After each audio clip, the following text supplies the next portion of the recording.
Hello dear students, स्वागत है के शुरू करते हैं आज का टॉपिक इलेक्ट्रोमैग्नेटिक इंडक्शन। और इसमें सबको पता है कि इससे पहले हमने एक टॉपिक पढ़ रखा है जो कि शायद आपके काम आने वाला है, शायद का पूरा ही काम आएगा। नाम है टॉपिक का मैग्नेटिक फ्लक्स, चुंबकीय फ्लक्स जिसे कहते हैं, है ना। इसे हिंदी में एक और नाम से कहते हैं अभिवाह, इसे ऐसा बोलते हैं। फ्लक्स का हिंदी में कहते हैं अभिवाह। अरे आप समझो कि बस फ्लो है ना, एनर्जी का फ्लो किसी सरफेस पर गिरना उसे अभिवाह कहते हैं। इलेक्ट्रोमैग्नेटिक इंडक्शन क्या चीज है सबको पता है, याद है क्या चीज है? मैग्नेटिक इंडक्शन सब लोग जानते हो। एक मैग्नेट को देखकर दूसरे मैग्नेट में मैग्नेटाइजेशन आता है, दूसरे सब्सटेंस में मैग्नेटाइज होना, मैग्नेटिक फील्ड आना, उसे क्या बोलते हैं? Magnetic induction. बट कैसा? उसके दौरान उसके साथ साथ और क्या पढ़ लो, इलेक्ट्रिसिटी, करंट पढ़ लिया जाए तो उसका पूरा नाम क्या है? इलेक्ट्रोमैग्नेटिक इंडक्शन, विद्युत चुंबकीय प्रेरण के नाम से जाना जाता है। ठीक है, तो क्या चीज है इलेक्ट्रोमैग्नेटिक इंडक्शन? वो सारी ऑब्जर्वेशन को जो फैराडे ने कर रखा था, है ना, जो सारी चीजों को ऑब्जर्वेशन यूज कर रहा था, सबसे पहले देखा गया क्या ऑब्जर्व करा गया बाय डिफॉल्ट जो हो रहा था। जैसे मान लो यहाँ सारी फील्ड लगी हुई थी, ठीक है, यहाँ पर क्या लगा हुआ था? सारी फील्ड लगी हुई थी। इस फील्ड में देखा गया कि जितनी फील्ड लगी हुई है इसमें कोई लूप रखा गया, और वो लूप कैसा है? बंद दिख रहा है ना, क्लोज लूप है, क्लोज लूप रखा गया है। और इसमें क्या रखा गया है? एक बी, कुछ ना कुछ इससे बी एसोसिएट है। इस बी को चेंज किया अचानक किसी तरीके से, बाय एनी हाउ किसी मेथड से चेंज करा गया। जब इससे रिलेटेड जो चुंबकीय क्षेत्र है उसको बदला गया, जब बदला गया तो देखा गया कि इसमें कुछ करंट चला तो दिमाग चला कि कुछ तो गड़बड़ है यहाँ पर। क्यों ऐसे कैसे हो सकता है? करंट चलता है, सबने जाना था कि करंट कब चलती है? जब पोटेंशियल डिफरेंस लगते हैं। इसमें करंट कब चलेगी? मान लो एक कंडक्टर है, करंट कब चलेगी? जब पोटेंशियल डिफरेंस या विभवांतर लगेगा, जब बैटरी से जोड़ा जाएगा, क्या तभी करंट चलेगी? तो इसमें करंट चलने का चांस तब है जब इसमें क्या, इसको किससे जोड़ा जाए? बैटरी। इसमें तो मैंने बैटरी लगाई नहीं, फिर करंट कैसे चली? इसमें क्या पता चला? जब बी चेंज किया, क्या चीज किया? बी चेंज किया तो क्या मिला? करंट मिली। ये बात परेशान की, बी चेंज किया तो करंट मिली। कैसे भी मिली होगी अब मैं दिखा देता हूँ क्लॉकवाइज। एक और चीज देखा क्या दिमाग में बात और है कि फिर से फील्ड लगाई गई, सेम तरीके की फील्ड लगाई गई। ये गलत का मतलब क्या है? हाँ, सारी फील्ड अंदर की ओर है, inward, perpendicular to the surface. एक चीज देखा गया, इसमें छोटा सा लूप रखा मैंने, कितना सा?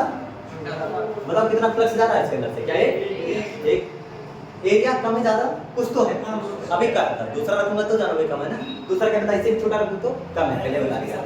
सबको पता है कि बड़ा ही रखा जाएगा।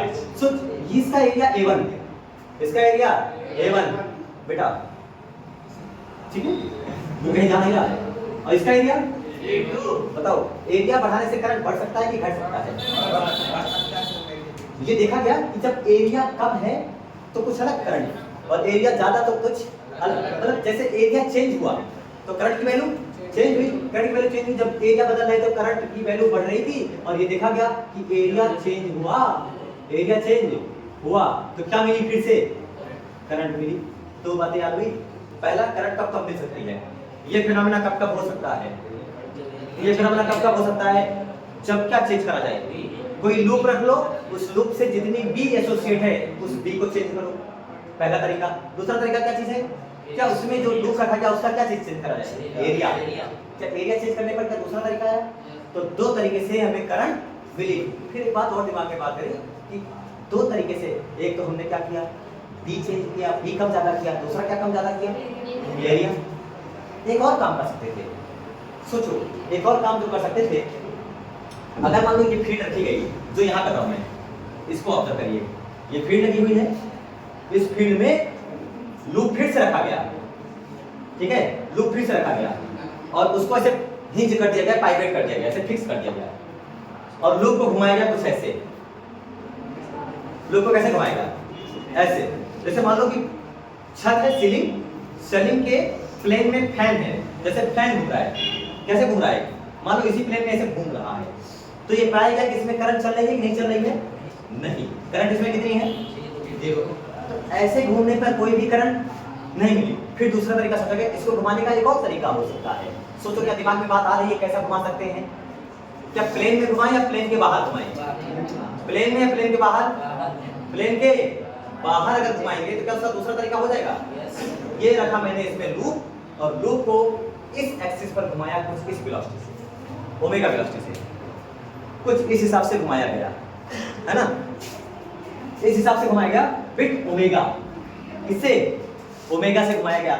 और अब इसको ऐसे घुमाया गया तो क्या पाया गया कि अब जो भी है फ्लक्स, अब जो भी इसमें करंट है, पहले इसमें करंट कितनी थी बेटा, इसमें करंट क्यों, क्या इसका एरिया बदल रहा है कि नहीं, इसका एरिया बदल नहीं रहा है, इसकी फील्ड चेंज नहीं हो रही, क्यों, क्योंकि ऐसे घूम रहा है ना, ऐसे घूमने में फील्ड का चेंज होना कोई नहीं है, बी चेंज नहीं हुई, एरिया चेंज, बट वेलोसिटी तो है, बट वेलोसिटी मैंने उसको ऐसे ना घुमा करके, ऐसे ना घुमा करके मैंने उसको कैसे घुमाया, ऐसे से घुमाया, अब सोच ऐसे घूम रहा है, ऐसे घुमाने में क्या कुछ फ्लक्स की संख्या, number of field lines same रहेगी, बदल जाएगी, तो क्या इसका मतलब, अच्छा इस समय एरिया वेक्टर किधर है, सामने, और फील्ड कहाँ है अंदर, क्या ये 2D है, तो आप ये भी मान सकते हो कि एरिया वेक्टर अंदर ही है, और क्या फील्ड अंदर है, अभी पी और ए में एंगल मान ले, चल इधर ये पीछे है एरिया वेक्टर और सामने है फील्ड, एंगल कितना है दोनों के बीच में, ठीक है, जब सो ये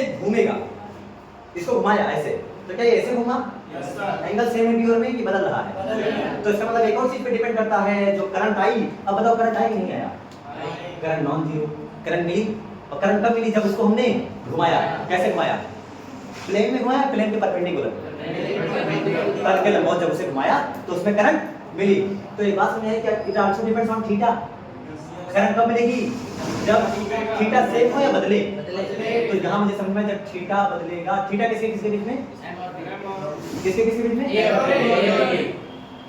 बी और ए के बीच में, ए और B, where A is area, B is magnetic field, जब ए और बी के बीच में एंगल बदलेगा क्या साला तब भी करंट मिला, तो इसका मतलब तीन बातें परेशान कर रही है, एक बी बदलो तो करंट मिला, एरिया बदलो तो करंट मिला, और क्या थीटा बदला क्या बी और ए के बीच का तो भी करंट मिला, आपको नहीं लग रहा कि बी ए थीटा कुछ रिलेटिव टर्म्स मिलता है, फ्लक्स जैसा कुछ, तो इसको इतने बड़े टर्म से ना एसोसिएट करके क्या करा गया, उन लोगों ने क्या बताया, फैराडे वगैरह साहब ने बताया कि आप इतने बड़े बड़े नाम मत लीजिए, इन सबको मिला करके एक चीज बताइए जिसका नाम है चुंबकीय फ्लक्स, मैग्नेटिक फ्लक्स।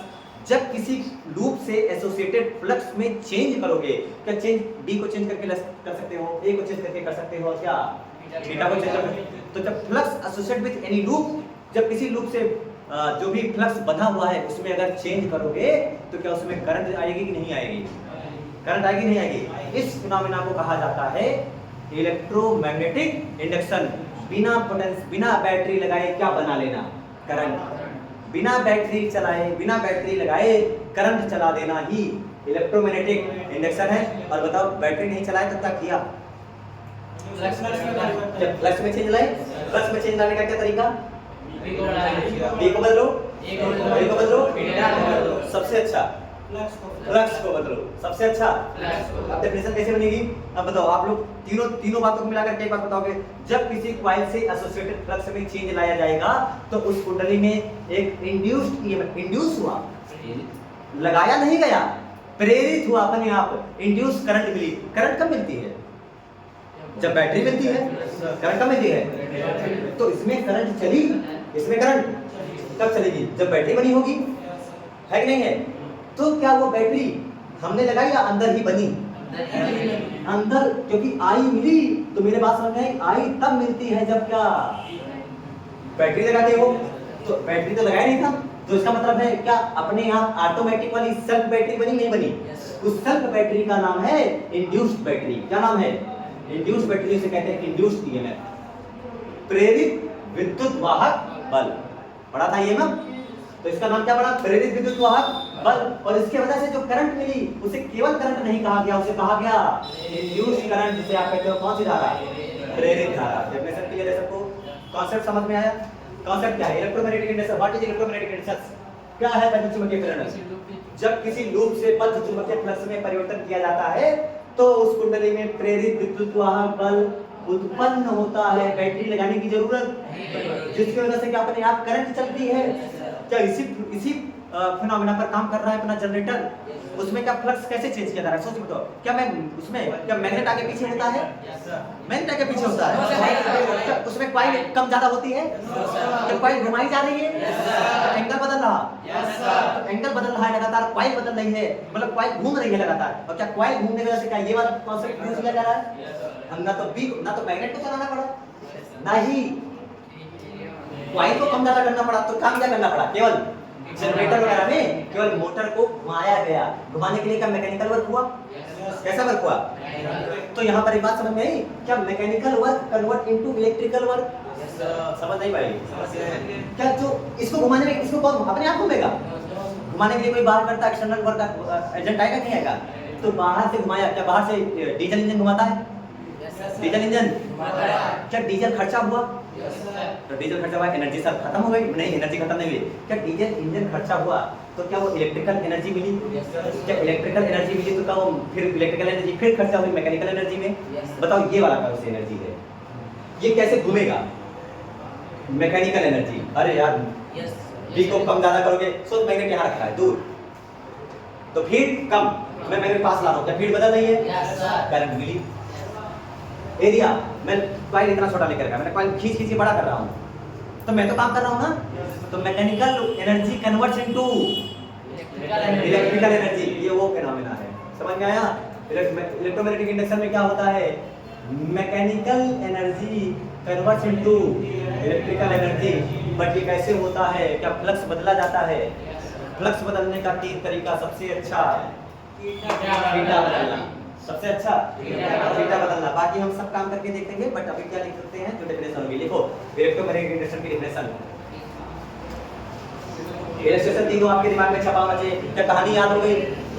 तीनों चीज बदलने पर काम होगा कि केवल एक चीज को? हाँ, एक चीज को। तीनों चीज को नहीं बदल सकते। सबसे अच्छा बोला क्या जाएगा? तीनों बदल रहे हो कि एक काम? एक का नाम फ्लक्स। तो when flux associated with any loop. लेकिन एक सेकंड, करंट कब चलेगी बेटा? एक मेरा सवाल रह गया, एक मेरा सवाल रह गया। करंट कब चलेगी? जब सर्किट क्लोज हो कि ओपन हो? तो लूप शुड भी जब बंद परिपथ होना चाहिए, नहीं होना चाहिए लूप। अरे यार जब सर्किट क्लोज ही नहीं होगी, स्विच जब क्लोज ही नहीं करोगे, है कि नहीं है? तो करंट का सर्किट कहां से क्लोज होगा? करंट कहां से चलेगा? इसलिए जो आपने लूप लिया, वो लूप को क्या होना पड़ा? क्लोज। तो अगर क्लोज होगा, क्लोज नहीं होगा तो ये तो आएगा, बैटरी तो आएगी ही आएगी हमेशा हमेशा। क्या नहीं आएगी? अगर ये रास्ते में टूट गया तो अब क्या बन जाएगा इसके अंदर? बैटरी। लेकिन इलेक्ट्रॉन का फ्लो यहाँ से यहाँ, इसलिए क्या नहीं चलेगी? तो for current, for induced current, क्या loop should be close? Loop को बंद होना पड़ेगा। देखो डेफिनेशन, जब किसी लूप से बंद या परिपथ, लूप या परिपथ से बंध चुंबकीय फ्लक्स में परिवर्तन किया जाता है, when flux associated with any loop और सर्किट, लूप लिखिएगा बस, when flux associated with any loop, जब किसी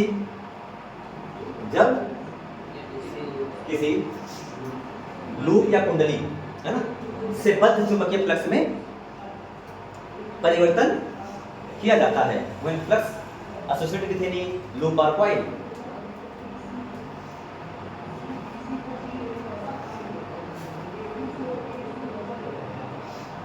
is to be changed, change होता है जब किसी कुंडली से बद्ध चुंबकीय फ्लक्स में परिवर्तन किया जाता है, तो कुंडली में प्रेरित विद्युत वाहक बल उत्पन्न होता है।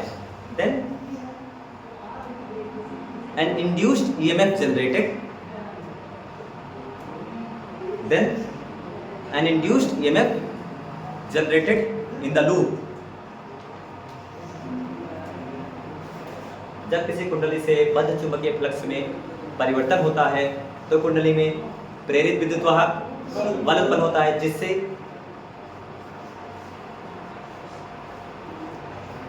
प्रेरित धारा बहती है, जिससे प्रेरित धारा बहती है। देन इंड्यूस्ड ईएमएफ क्या लिखा? Generated in the loop. therefore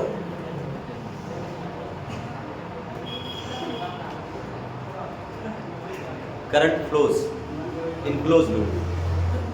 Therefore current flows in closed loop which is called induced current. ठीक है? जब किसी कुंडली से विद्युत चुंबकीय फ्लक्स में परिवर्तन किया जाता है तो कुंडली में प्रेरित विद्युत वाहक बल उत्पन्न होता है जिससे उसमें प्रेरित धारा बहती है। This phenomena is called EMI।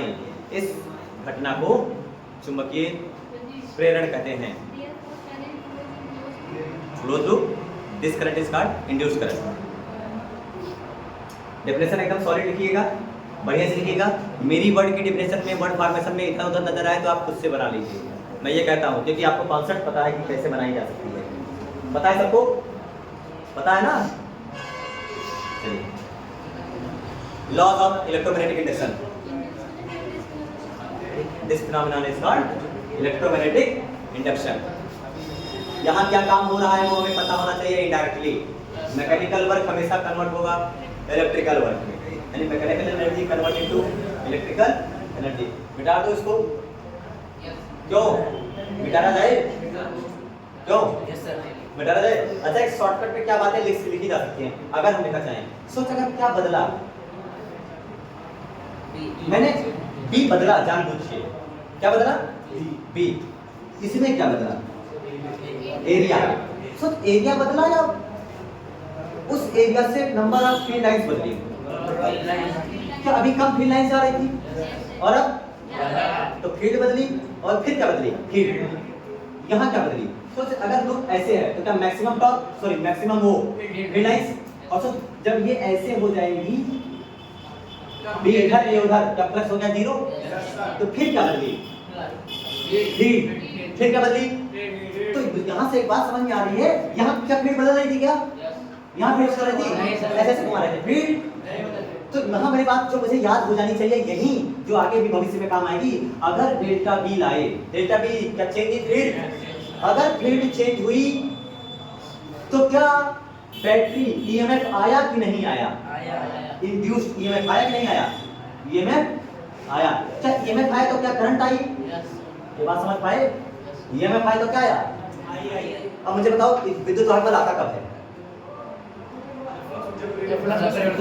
ये नहीं, जा इलेक्ट्रोस्टैटिक्स में जाके बता, ईएमएफ कब लगता है? जब एक इलेक्ट्रॉन को पूरे परिपथ में घुमाने में किया गया। ईएमएफ छोड़, क्या EMF is the potential difference? Yes sir. Potential difference कब आता है? बैटरी छोड़, और बोल, पहले लेसन में आ। अब बता, पोटेंशियल एंड कैपेसिटेंस में जाके बताओ। पोटेंशियल डिफरेंस कब मिलेगा? क्या पोटेंशियल डिफरेंस? हाँ, पोटेंशियल डिफरेंस की डेफिनेशन याद है सबको? विभवांतर की, विद्युत विभवांतर की परिभाषा। तो वो इलेक्ट्रिक फील्ड कहाँ चली गई? इलेक्ट्रिक फील्ड गई कहाँ? क्या अगर फील्ड ही नहीं होगी, तो फील्ड नहीं है तो इधर से इधर ले जाने में वर्क डन करना पड़ेगा नहीं करना पड़ेगा? तो जब फील्ड ही नहीं है तो वर्क डन भी, अरे फार्मूला में याद है नहीं याद है? तो लोगों को फार्मूला नहीं है, B = माइनस क्या E डॉट dr। बोल गए formula, B = minus E dot. तो जब E होगा तभी तो B आएगा कि नहीं होगा? याद कर, एक सर्कस था, उस सर्कस के अंदर E0 था, कंडक्टिंग स्फीयर था, उसके अंदर इलेक्ट्रिक फील्ड 0 थी, फिर भी पोटेंशियल कांस्टेंट B = K2 आ रहा था। भूल गए तुम? कुछ भी नहीं। मेरा सवाल ये था कि बताओ पोटेंशियल डिफरेंस कब आएगा? जब विद्युत क्षेत्र आएगा। तो इसका मतलब है इसके आने का रीजन, हाँ, चुंबकीय क्षेत्र नहीं है। क्या चुंबकीय क्षेत्र का बदलना है? चुंबकीय क्षेत्र के बदलने की वजह से ये आया। अरे बट ये तो किसकी वजह से आता है? कि इलेक्ट्रिक फील्ड की वजह से आता है। तो changing magnetic field causes electric field. क्या बदलती हुई फील्ड, सॉरी बदलता हुआ चुंबकीय क्षेत्र क्या विद्युत क्षेत्र बनाता है? यहीं पर याद रखें ना, बदलता हुआ विद्युत क्षेत्र कौन सा क्षेत्र बनाएगा? डेल्टा बी कॉजेस ई, डेल्टा ई कॉजेस बी। ये आगे भी पढ़ाया जाएगा, बट अभी केवल तुम्हें जो याद रखना है, यहाँ पर इतनी बातें तुम्हारे लिए काफी है। वो क्या बात समझ में आई मुझको कि तुम्हें ये स्टेप याद होना चाहिए जो मैंने लिखा है। डेल्टा बी से हमने क्या बताया? डेफिनेशन पर फ्लक्स में चेंज लाए तो क्या आया? बट सच्चाई क्या है? पहले ईएमएफ आया होगा या पहले ई आई होगी? ये विद्युत क्षेत्र नहीं है, ये प्रेरित विद्युत क्षेत्र है। कैसा विद्युत क्षेत्र है? इंड्यूस्ड इलेक्ट्रिक फील्ड है। और ये इंड्यूस्ड इलेक्ट्रिक फील्ड कंजर्वेटिव नहीं होती, ये कंजर्वेटिव क्योंकि ये क्लोज लूप बनाती है। कैसा लूप बनाती है? It forms close. आगे पढ़ाया जाएगा, घबराए नहीं, ध्यान लगाइए।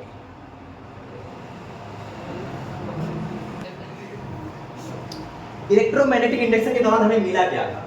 Induced EMF, induced EMF. इसके चलने की वजह से क्या चीज मिली? कौन सी आई? प्रेरित धारा, इंड्यूस्ड इंड्यूस्ड धारा। जैसे मैं आई ना लिखकर आई डैश लिख देता हूं, घबराना नहीं। तो मेरे पास ड्यूरिंग इलेक्ट्रोमैग्नेटिक इंडक्शन हमें मिला प्रेरित विद्युत वाहक बल। सबको पता है ये प्रेरित क्षेत्र से आया है, जिसके बारे में आगे बहुत बड़ी डिस्कशन है, चर्चा ली जाएगी। जिसकी वजह से क्या मिली? इंड्यूस्ड धारा, ये हमें मिला। अब मेरे पास सवाल है, करंट जो तो दो डायरेक्शन में लूप है ना, लूप क्या चीज लिया है मैंने? लूप पे करंट के चलने का दो रास्ता। और आपको मिला है करंट, क्या मिला? करंट। दूसरा क्या मिला? दूसरा क्या कह सकते हो? ईएमएफ। क्या मिला? ईएमएफ। अब सवाल ये है कि क्या दोनों में डायरेक्शन होती नहीं होती है? क्या इनका सबका मैग्नीट्यूड होता ही नहीं होता है? इनका सबका मैग्नीट्यूड और डायरेक्शन होती है। VA माइनस VB की VB माइनस VA। पता थोड़ी है कहां से आंसर आ रहा है, पता थोड़ी है भी। इसमें VA माइनस VB लिखेंगे यार। और मैंने एक चीज याद कराई थी, हायर पोटेंशियल माइनस लोअर, उस चीज को ध्यान रखोगे तो यहाँ काम होगा। दूसरा, करंट क्लॉकवाइज चलेगी कि एंटी क्लॉकवाइज, पता ही नहीं मुझे, दोनों जगह तकलीफ आया। मेरे पास पहला सवाल, क्या दोनों में मैग्नीट्यूड होगा कि नहीं होगा? और एक और चीज होगी, तो फैराडे का कितने लॉ हो सकते हैं? पहला किसके लिए? मैग्नीट्यूड बताने के लिए, और दूसरा फर्स्ट लॉ, प्रथम नियम फैराडे के वैलेंस चुंबकीय प्रेरण संबंधी नियम है ना। इसमें दो चीजें हैं, पहला नियम है केवल परिमाण बताता है, और दूसरा नियम जो है वो आपको दिशा बताता है। ठीक है, तो पहला नियम जो क्या बता रहा है? केवल परिमाण, जो आपको बताता है केवल मैग्नीट्यूड। तो first law of EMI, Faraday का जो पहला लॉ है, किसके लिए है ये? फॉर किस, अरे किसके लिए?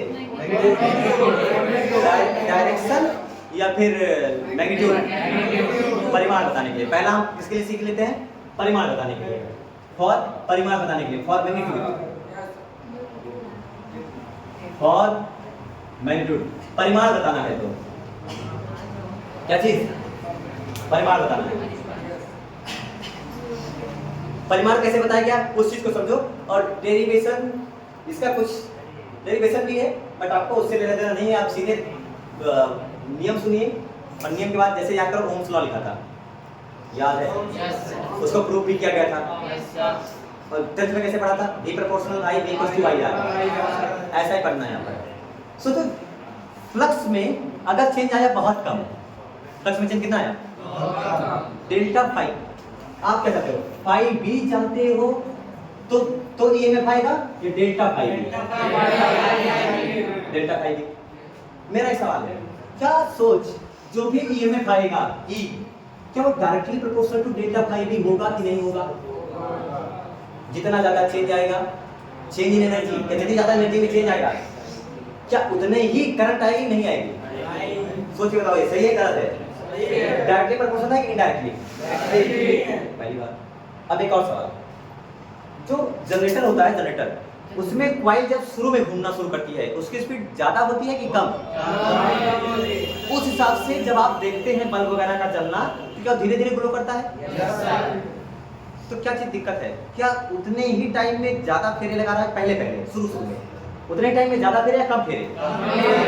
क्या टाइम उतना ही है तो क्या कम फेरे? जिसकी वजह से करंट।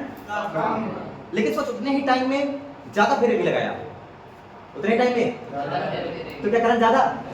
तो एक बात समझिए, क्या directly it is also depends on the time, कि कितने टाइम में फ्लक्स चेंज हो रहा है। सोचो, टाइम ज्यादा लोगे फ्लक्स चेंज करने में तो ज्यादा करंट, तो ज्यादा ही, या टाइम कम लोगे तो ज्यादा ही? ज्यादा लोगे कि कम? सोच कर बताना, आपका आंसर आपके पास होना चाहिए, एकदम सही और सटीक होना चाहिए। ज्यादा आपको फ्लक्स चेंज करना है कोई लेके बैठे, जनरेटर लेकर बैठे, और तुमने कहा नहीं मैं आज जनरेटर को हैंडल से ना घुमाऊं, मैं खुद घुमा दूंगा, और तुम लेकर बैठे, और तुम लेकर बैठे घुमाने के लिए, है ना, और तुमने कहा बस मैं घुमा दे रहा हूँ, और तुम्हारे बस का नहीं घुमाना, फिर भी तुम मेहनत में लगे हुए हो, और तुम घुमा रहे हो, एक चक्कर घुमाए, एक दिन लग गया तुमको घुमाने में, सप्लाई हो गई, शादी पार हो गई, शादी पार हो गई, आके तुमको मार के भी जाएगा। बट सोच, अब तुमने उसको लगा दिया डीजल इंजन, और वो 1 सेकंड के अंदर ही 1 सेकंड के अंदर 10-12 चक्कर लगा दे रहा है, क्या ज्यादा करंट? तो करंट के करंट जो ई आया वो टाइम के प्रोपोर्शनल या इनडायरेक्टली प्रोपोर्शनल?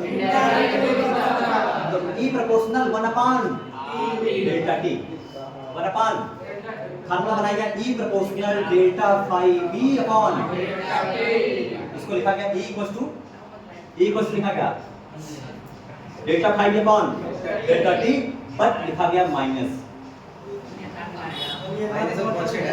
कांस्टेंट आया कि जिसको मैं अपने घर ले गया k equals to 1, k equals to 1, but यहाँ पर एक नई चीज आई जो आपको दिख रही है, माइनस। सोचिए क्या है बैटरी, व्हाट इज ई, क्या ईएमएफ की यूनिट जूल पर कूलम और वोल्ट। बिना रिवीजन के आप ऐसे ही धुआं उड़ते रहेंगे, ये बिना रिवीजन की बात है, जो आपकी शकल मुझे 12 बजे हुए नजर आते हैं चेहरे पर। ईएमएफ का यूनिट नहीं पता, वोल्ट तो आंसर आना चाहिए था तुरंत, रैपिडली, दिमाग इतना एक्टिव रखना चाहिए, ठीक है। मैं मानता हूं कि इससे पहले एक क्लास आपने अटेंड करी और इसके बाद आप दूसरी क्लास अटेंड कर रहे हैं, बट फिर भी हम भी एक क्लास और लेकर के आ रहे हैं, और फिर भी सेम एनर्जी साथ यहाँ पढ़ा रहे हैं, और इसके बाद भी 2-3 क्लास और लेने की क्षमता है, हम नहीं गिरेंगे, आप गिर सकते हैं, इसलिए अपना स्टेमिना बनाओ, ऐसे काम नहीं चल सकता। आप स्टूडेंट हैं, ठीक है, अच्छे से खाइए पीजिए, और दिमाग में ये रखिए ना पॉजिटिव सेंस कि हमें सीखना क्या है, नया चीज क्या है, तुम्हारे लिए यही नया है, नेगेटिव नया आ गया, अभी तक तो नहीं था, कहाँ आ गया शकल बना के, नया आया नहीं आया, अब तुम्हारा दिमाग इसमें सोचना चाहिए नेगेटिव हो क्यों सकता है आपके लिए, क्या बात समझ में आई? क्या ऐसा नहीं नेगेटिव आपको तकलीफ दिया था, force, spring force directly proportional to the x, but लिखा था नेगेटिव, ये एक्स क्यों, ये नेगेटिव क्यों था? फोर्स नेगेटिव होता है क्या? फोर्स और स्प्रिंग का displacement same direction opposite direction, बस वही चीज हो गया। ये डायरेक्शन बताने के लिए आता है जो अगले लॉ में पता लगेगा, बट अभी केवल आपको केवल मैग्नीट्यूड जानना है, तो केवल मैग्नीट्यूड अगर आपको जानना होगा तो आप क्या लिख सकते हो, ई टिब्बा लगाया, क्या ये डिटरमिनेंट है, मैग्नीट्यूड है, इक्वल टू केवल क्या लिखोगे, डेल्टा फाई बी अपॉन, ये है एवरेज, ये क्या चीज कैसा है, सोचो इंस्टेंटेनियस बनाने के लिए क्या करोगे, क्या delta T tends to 0, instantaneous बनाने के लिए क्या करोगे, delta T tends to 0, delta T को अरे टाइम को बहुत अनंत टुकड़ों में तोड़ दोगे, तो delta T tends to 0, average converts into instantaneous, और आपका लिखा जाएगा E instantaneous equals to minus D phi B upon.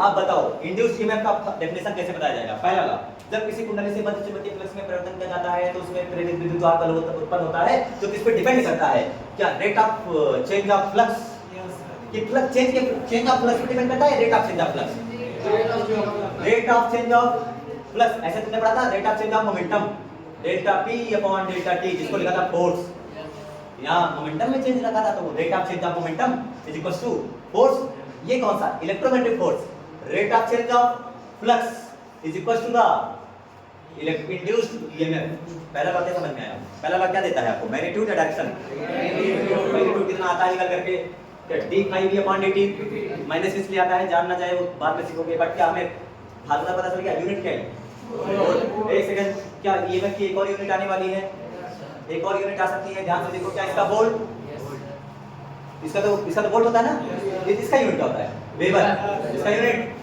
नीचे क्या है, टाइम का यूनिट, तो क्या ईएमएफ का इंड्यूस्ड ईएमएफ का नया यूनिट क्या आ सकता है, वेबर पर, सो डी फाई बी की यूनिट नहीं, फ्लक्स की नई यूनिट क्या हो सकती है, वोल्ट इनटू सेकंड, याद आया, बताया गया था वोल्ट इनटू सेकंड, तो फ्लक्स की नई यूनिट आ सकती है वोल्ट इनटू सेकंड। लिखो डेफिनेशन, जो आपको लिखाया गया है ईएमआई की डेफिनेशन, सेम आपको वापस कट कॉपी पेस्ट करना है, बस थोड़ा सा उसमें आगे बताना है, उसकी वैल्यू बतानी है, द वैल्यू ऑफ ईएमएफ है ना, इंड्यूस्ड ईएमएफ। पहला लॉ क्या लिखोगे, 1 प्लस सेम, जब किसी कुंडली से बद्ध चुंबकीय फ्लक्स में परिवर्तन करते हैं तो उसमें प्रेरित विद्युत बल उत्पन्न होता है, आप लोग लिखो when flux associated with any coil is to be change, जब किसी कुंडली से बद्ध, मैं बोल दूंगा आराम से लिख दो, जब किसी कुंडली से बद्ध चुंबकीय फ्लक्स में परिवर्तन करते हैं, when flux associated with any coil और लूप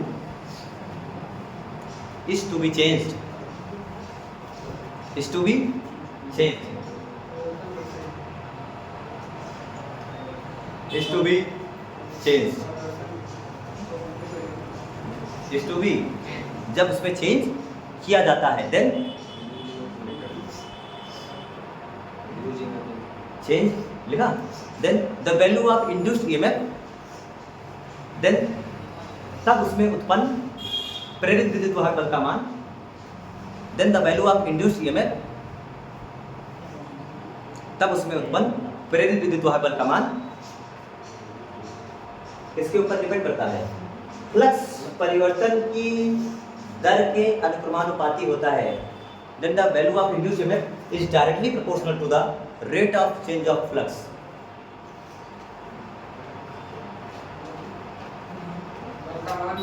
विद्युत वाहक बल का मान फ्लक्स में परिवर्तन की दर के अनुक्रमानुपाती होता है, directly proportional to the rate of change of flux. लो डेफिनेशन पढ़ दूं मैं एक बार, आसान हो जाएगा। डेफिनेशन सुन ले, when flux associated with any coil is to be change, then the value of induced EMF is directly proportional to the rate of change of flux. केवल फ्लक्स के चेंज पे डिपेंड नहीं करता, इस बात पे भी डिपेंड करता है कि चेंज होने में कितना टाइम लिया, और टाइम जितना कम का ईएमएफ उतना ही ज्यादा है कि नहीं है। इलस्ट्रेशन इसीलिए करवाया था तुमको, इसीलिए तुमसे कहा था कि जनरेटर का मोटर कॉइल ले लो और घुमाओ, पता लगेगा ये प्रोपोर्शनल ये फिर वो, आप लोग केवल ये लिखो, ठीक है, माइनस मत लिखो। आज देखना चाहो तो सकते हो, मैं मना नहीं कर रहा, बट क्योंकि आज हमने केवल मैग्नीट्यूड बताया, minus comes for direction, okay, real यही है, माइनस रहेगा, लगा दो, माइनस के बारे में डिस्कशन बाद में करेंगे। आसान है, क्लियर हुआ? इस पे अभी और स्टडी बाकी हुई है। आपको करंट बताना होता है, क्या current equal to I equal to क्या V by R, current equal to तो क्या वी बाई आर। अगर आपसे कोई करंट पूछ ले तो क्या बता सकते हो, आर क्या होगा, आर जनरेटर का या कॉइल का, जनरेटर का आर कौन होता बताता है, कॉइल का ना। तो बोलो अगर आई का फार्मूला लिखना की पड़ेगा कि बताओ आई इक्वल टू, तो क्या लिखो, आई बराबर क्या वी बाई आर, तो आप लिखोगे I equal to E by R, तो आपके पास आई इंस्टेंटेनियस आएगी क्या 1/r माइनस तो रहेगा क्या d phi b upon dt, और क्या साथ में r आ जाएगा। यस सर, लो करंट नहीं गई, कितना आसान सा फार्मूला। सोच क्या चार्ज बता सकते हैं नहीं बता सकते, बता सकते हैं कि i equals to dq upon dt, i equals to, तुम्हें याद ही नहीं है सब कुछ, i इक्वल्स टू क्या लिखते हो dq अपॉन dt का dt क्या यहाँ dq upon dt equals to minus अभी छोड़ 1/r क्या लिखोगे d phi b upon dt गया। तो चार जगह अगर मैं इंटीग्रेशन ले लूं तो क्या ये खत्म हो जाएंगे। केवल वैसे तो आएगा, चेंज इन फ्लक्स पे डिपेंड करेगा, चेंज इन फ्लक्स पे डिपेंड करेगा। मैं केवल क्यों लिख सकता हूं, हाँ क्या चीज लिखा जाएगा dq लिख, तुम लिखो, मैं डायरेक्ट कर रहा हूं 1/r बाहर क्या इंटीग्रेशन लगाया phi 1 से फ्लक्स phi 2, phi 1 से कहां से कर दिया phi 2, आगे माइनस लगा हुआ है, ये सबको याद है। अब क्या लिखा जाएगा यहाँ पर d phi b, आपको नहीं लगा d से d इंटीग्रेशन चला जाएगा, और आप लिखोगे higher limit minus but negative लगा हुआ है, तो q इक्वल लिखा जाएगा phi 1 minus phi 2 upon r। ले इंड्यूस चार्ज भी आ गया, डेल्टा फाई, एक सेकंड तू ऐसे मत याद कर, ऐसे याद कर बेटा, तेरे लिए आसान होगा, delta phi B upon R, तुम्हारे लिए ज्यादा अच्छा लगेगा। क्या पसंद है, उससे कठिन है ना, ये आसान है। फ्लक्स की नई, सॉरी चार्ज की नई यूनिट वेबर बटा ओम मीटर, अरे तो बाहर वेबर बटे मीटर। क्लियर है? आज के लिए इतना ही, ठीक है, नोट्स बनाते रहिए, रिवीजन करते रहिए, तब तक ओके बाय।